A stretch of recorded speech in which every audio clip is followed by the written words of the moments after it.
সব কিছু মনে পড়তেই নীলা যেন একেবারে স্তব্ধ হয়ে যায়। দু চোখ বয়ে নোনা পানি গড়িয়ে পড়তে থাকে অবিরাম। অয়ন বাথরুম থেকে বেরিয়ে নীলার পাশে যেয়ে বসে। তারপর কিছুক্ষণ চুপ করে বসে থাকে। নীলা তখনও কেঁদেই চলেছে অবিরাম। মাঝে মাঝে ফুপিয়ে উঠছে নীলা। অয়ন আস্তে করে ডাক দে, নীলা। নীলা কোনো কথা বলল না, আগের মতোই বসে রইল। অয়ন আবারও ডাক দিল। অয়ন নীলাকে বেশ কয়েকবার ডাক দিল। নীলা চোখ তুলে অয়নের দিকে তাকালো, তারপর বলল, আপনি কি করে করতে পারলেন এমনটা? কেন এমন করেছেন আপনি আমার সাথে?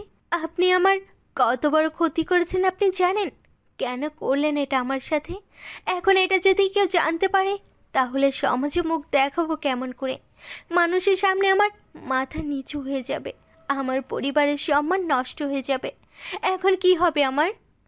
কথাগুলো বলেই নীলা আবার আগের মতো কান্না শুরু করলো।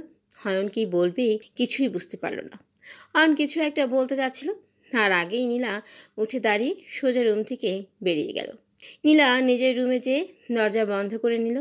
অয়ন নীলার দরজা অনেকক্ষণ ধাক্কানোর পরও নীলা দরজা খুলল না। তখন অয়ন রিসেপশনে ফোন করে ডুপ্লিকেট একটা চাবি নিয়ে আসতে বলল। হোটেল বয় যখন চাবি নিয়ে এসে দরজা খুলবে, তখন নীলা হঠাৎ করে দরজা খুলে অয়নের দিকে তাকিয়ে রইল। নীলাকে দেখে অয়ন শান্তিতে একটা শ্বাস নিল। অয়ন ছেলেটিকে চলে যেতে বলল। ছেলেটি চলে যেতেই নীলা বলল, দয়া করে আমাকে একা থাকতে দিন, আর ডিস্টার্ব করবেন না প্লিজ। অয়ন কিছু বলার আগে নীলা আবারও দরজা বন্ধ করে দিল। অয়ন কিছুক্ষণ নীলার রুমে দরজার সামনে দাঁড়িয়ে থেকে নিজের রুমে চলে গেল। অয়নে প্রচণ্ড ক্ষুধা লেগেছে, কিন্তু খাওয়ার ইচ্ছাটা একদম নেই। অয়ন বিছানায় শুয়ে পড়ল। অয়ন কখন ঘুমিয়ে পড়েছে সে নিজেও জানে না।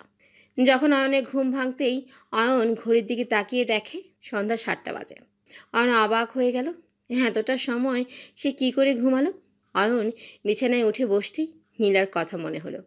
সাথে সাথে অয়ন রুম থেকে বের হয়ে নীলার রুমের সামনে চলে এলো।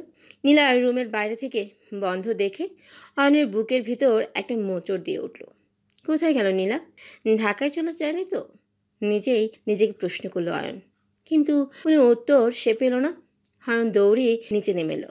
এরপর রিসেপশনের দিকে এগিয়ে গেল।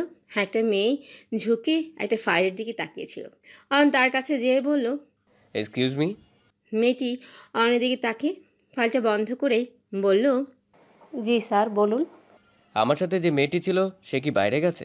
হ্যাঁ ম্যাম তো অনেকক্ষণ আগেই বাইরে গিয়েছে, তারপর আর ফিরে আসেনি এখনও।